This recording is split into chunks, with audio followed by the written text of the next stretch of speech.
ជាអ្នកដើមទានបានចាត់ចែងប្ររពធ្វើឡើងដើម្បីតក្កណានុប្បទានមានន័យថាតក្កណានុប្បទាននេះ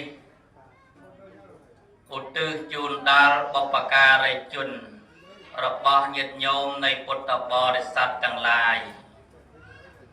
តក្កណានុប្បទាននេះប្រែមកវិញថាតាកាមបំដែលទៅតែនឹងចេះបរិភោគនៅភោជនតាមបញ្ចុកដើម្បីឲ្យបានដល់អាស្រ័យទៅលើផលបានដល់អាស្រ័យទៅលើកម្មរបស់សត្វលោកដែលបានទទួលផលនោះដែលបានទទួលនៅបុណ្យរបស់យើងនោះលុះត្រាតែអាស្រ័យបុណ្យរបស់គាត់ផងហើយនឹងកម្មរបស់គាត់ផងសត្វដែលទទួលនៅផលបានលុះត្រាតែជាកើតជាប្រែតដែលមានធន់ស្រាល